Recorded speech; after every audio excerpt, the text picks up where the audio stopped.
പിതാവും പുത്രനും പരിശുദ്ധ റൂഹായുമായ സത്യ ഏകദൈവത്തിന്റെ തിരുനാമത്തിൽ തനിക്ക് സ്തുതി. നമ്മുടെ മേൽ തന്റെ കരുണകളും മനോണവും എന്നേക്കും ഉണ്ടായിരിക്കട്ടെ. OBS forum, orthodox Bible study forum.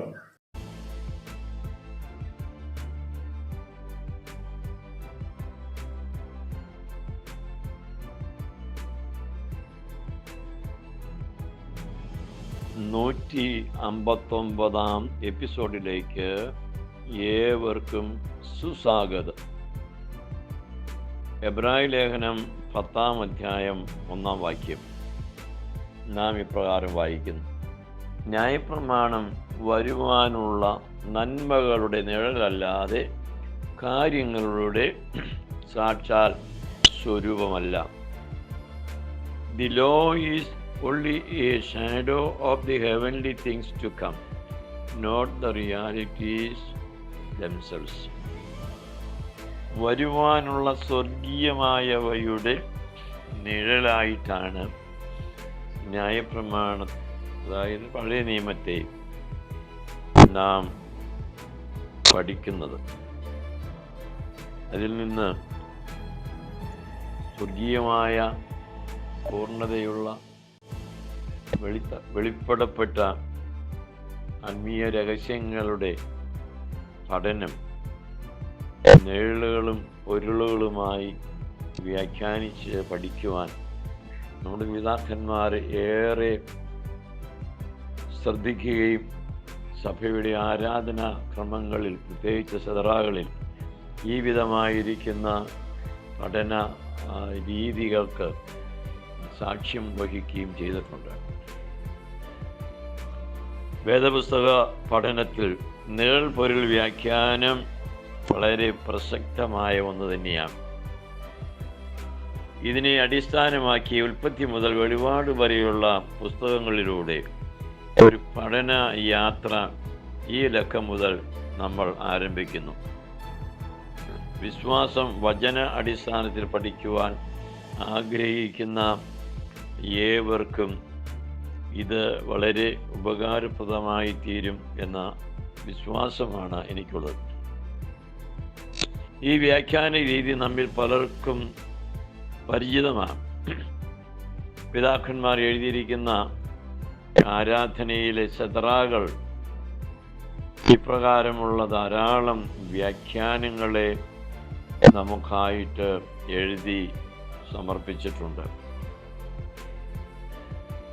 ഇസഹാക്കിൻ്റെ ബലിയെ നമ്മുടെ കർത്താവിൻ്റെ ബലിയോട് ചേർത്ത് വ്യാഖ്യാനിക്കുന്ന രീതി, 1 ആദാം 2 ആദാം, 1 ഹൗവ 2 ഹൗവ, ഈ വിധമായ നിഴൽപൊരുൾ വ്യാഖ്യാന എഴുത്തുകൾ പിതാക്കന്മാർ നമുക്ക് വേണ്ടി സമർപ്പിച്ചിട്ടുണ്ട്. നമ്മുടെ ആരാധനയിൽ ശ്രദ്ധിച്ചാൽ നമുക്ക് ഇത് മനസ്സിലാക്കാവുന്നതാണ്.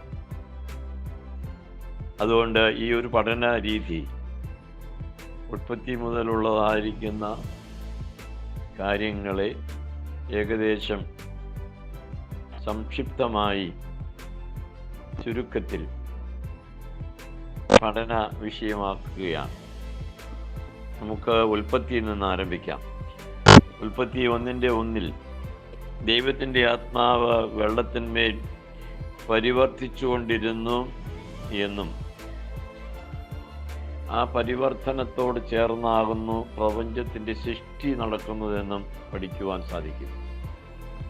മനുഷ്യൻ്റെ സൃഷ്ടിയും അപ്രകാരം ഈ വെള്ളത്തിന്മേൽ ആത്മാവിൻ്റെ പരിവർത്തന മുഖാന്തരമായിട്ടാണ് സംഭവിക്കുന്നത്.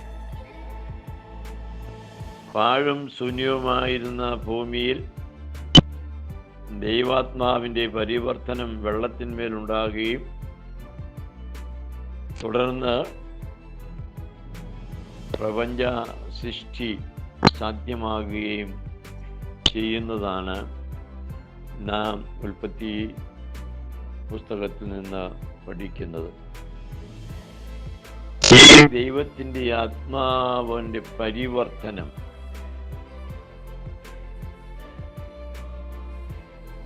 ആ പരിവർത്തനം ദൈവാത്മാവ് ആവസിക്കുന്നത് മുഖാന്തരം സംഭവിക്കുന്നതാണ്. ദൈവാത്മാവിൻ്റെ ആവാസം നമ്മുടെ ആരാധനയുടെ സജീവമായ ഒരു ഭാഗം തന്നെയാണ്. മനുഷ്യ സൃഷ്ടിയിൽ, പ്രപഞ്ച സൃഷ്ടിയിൽ ദൈവാത്മാവിൻ്റെ പരിവർത്തനം നടക്കുകയും സൃഷ്ടി സംജാതമാകുകയും ചെയ്തു എന്നതുപോലെ പാപത്തിൻ്റെ മരണത്താൽ വീണുപോയ ആദാമ്യവർഗത്തിൻ്റെ വീണ്ടും ജനനം, പുതു സൃഷ്ടിയായിത്തീരുന്നത്, പുനർജനനം നടക്കുന്നതും ഇതേ ആത്മാവ് വെള്ളത്തിന്മേൽ പരിവർത്തിക്കുന്നത് മൂലമാണ്. യോഹന്നാന്റെ സുവിശേഷം 3-ാം അധ്യായത്തിലേക്ക് നാം വരുമ്പോൾ കർത്താവിൻ്റെ അടുക്കൽ വന്ന പ്രമാണിയായ നിക്കോദീമോസ് ചോദിക്കുന്നുണ്ട്, സ്വർഗ്ഗരാജ്യത്തിൽ പ്രവേശിപ്പാനായിട്ട് എന്ത് ചെയ്യണമെന്ന്. കർത്താവ് ദീർഘമായി അതിനുത്തരം നൽകുന്നു. സത്യം ചെയ്തുകൊണ്ട് പറയുകയാണ്, വെള്ളത്തിലും ആത്മാവിലും വീണ്ടും ജനനം സംഭവിക്കണം. മലയാള വേദപുസ്തകം വെള്ളത്താലും ആത്മാവിനാലും ജനിച്ചില്ല എങ്കിൽ എന്ന് തർജ്ജമ ചെയ്തിരിക്കുന്നത് തെറ്റായ ഒരു രീതിയാണ്, തെറ്റായ സമീപനമാണ്. ബൈബിൾ സൊസൈറ്റിയുടെ പുതിയ തർജ്ജമയിൽ വെള്ളത്തിലും ആത്മാവിലും കൂടി എന്ന് ആ വാക്യം തിരുത്തിയിട്ടുണ്ട്. അതും പൂർണ്ണതയുള്ള ഒരു തർജ്ജമയായിട്ട് കാണുന്നില്ല. ശരിയായി തർജ്ജമ ചെയ്താൽ വെള്ളത്തിൽ ആത്മാവിനാൽ വീണ്ടും ജനിച്ചില്ല എങ്കിൽ എന്നതാണ് ശരിയായ രീതി എന്നാണ് എൻ്റെ പഠനം വ്യക്തമാക്കുന്നത്. ഒരു വ്യക്തി പുതുതായി ജനിക്കണമെങ്കിൽ പുനർജന്മം എന്ന പൗലോസ്ലീഹ പഠിപ്പിക്കുന്ന പോലെ, വീണ്ടും ജനനം എന്ന് പഠിപ്പിക്കുന്ന പോലെ, സൃഷ്ടിയുടെ ആരംഭത്തിൽ വെള്ളത്തിന്മേലുള്ള ദൈവത്തിൻ്റെ പരിവർത്തനം, വെള്ളത്തിന്മേൽ പരിശുദ്ധാത്മാവിൻ്റെ ആവാസം ആവശ്യമായിരുന്നതുപോലെ, അല്ലെങ്കിൽ ആ രീതിയിൽ സൃഷ്ടിക്ക് അടിസ്ഥാനം ഇട്ടിരിക്കുന്നത് പോലെ പുതിയ സൃഷ്ടിയാകുവാൻ, വീണ്ടും ജനിക്കുവാൻ വെള്ളത്തിൽ ആത്മാവിൻ്റെ ആവാസം ആവശ്യമാകുന്നു എന്ന് കർത്താവ് വ്യക്തമാക്കുന്നു. ഇതത്രേ ഈ സൃഷ്ടിയോടുള്ള ബന്ധത്തിലുള്ള നിഴൽപൊരുൾ എന്ന് പറയുന്നത്. വേദപുസ്തകത്തിലെ തർജ്ജമകളിൽ പലതും പ്രത്യേക താല്പര്യപ്രകാരം തെറ്റിച്ച് എഴുതിയിട്ടുണ്ട് എന്ന് നമുക്ക് പഠിക്കുവാൻ സാധിക്കും. കനാലിൽ വെച്ച് അമ്മയും കർത്താവും തമ്മിലുള്ള സംഭാഷണ ഭാഗത്ത് എനിക്കും നിനക്കും എന്ത് എന്ന യഥാർത്ഥ വാക്യത്തെ എനിക്കും നിനക്കും തമ്മിൽ എന്ത് എന്ന് തർജ്ജമ ചെയ്തിരിക്കുന്നത് ബോധപൂർവമാണ്. പ്രൊട്ടസ്റ്റന്റ് വിശ്വാസത്തെ ഉറപ്പിക്കുവാനുള്ള തർജ്ജമയിലെ അല്ല, തർജ്ജമയിലെ തിരിമറിയാണത്. മലങ്കര സഭ ചൊല്ലുന്ന വിശ്വാസ പ്രമാണത്തിൽ ഏതാണ്ട് 30 വർഷത്തിന് മുമ്പ് വരെ കർത്താവിനെ കുറിച്ച് പറയുന്ന ഭാഗത്ത് പരിശുദ്ധ റൂഹായിൽ നിന്നും ദൈവമാതാവായ കന്യാമറിയാമിൽ നിന്നും ശരീരിയായി തീർന്നു എന്നത് നാം ചൊല്ലിക്കൊണ്ടിരുന്നതാണ്. എന്നാൽ പിതാക്കന്മാർ ആ തെറ്റ് മനസ്സിലാക്കി പരിശുദ്ധ റൂഹായാൽ ദൈവമാതാവിൽ നിന്ന് ശരീരിയായി തീർന്നു എന്ന് അത് തിരുത്തി എന്ന് നമ്മൾ അങ്ങനെ ചൊല്ലുന്നത് പോലെ വിശുദ്ധ യോഹന്നാന്റെ സുവിശേഷം 3-ാം അധ്യായം 3 മുതൽ 6 വരെയുള്ള ഭാഗങ്ങളിൽ വെള്ളത്താലും ആത്മാവിനാലും എന്ന് എഴുതിയിരിക്കുന്ന 2 ജനനത്തെ സൂചിപ്പിക്കുന്നതാണ്. എന്നാൽ വെള്ളത്തിൽ ആത്മാവിനാൽ വീണ്ടും ജനിച്ചില്ല എങ്കിൽ എന്നത് തന്നെയാണ് ശരിയായ തർജ്ജമ.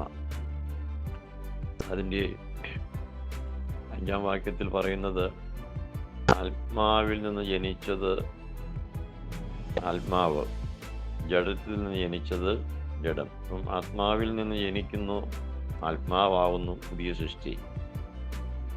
അപ്രകാരം ആദ്യ സൃഷ്ടിയും പുതിയ സൃഷ്ടിയും നിഴൽപോൽ ബന്ധപ്രകാരം വെള്ളത്തിൻ ദൈവാത്മാവിൻ്റെ പരിവർത്തന മുഖാന്തരമാണ് സംഭവിക്കുന്നത്. അതുകൊണ്ടാണ് വിശുദ്ധ മാമോദീസ, വീണ്ടും ജനനം, പുനർജനന സ്നാനം എന്ന് സഭാ പിതാക്കന്മാർ പഠിപ്പിക്കുകയും നാം ആ വിശ്വാസം പിൻപറ്റുകയും ചെയ്യുന്നു. എന്നെ ശ്രദ്ധിച്ച ഏവർക്കും സ്നേഹവന്ദനം.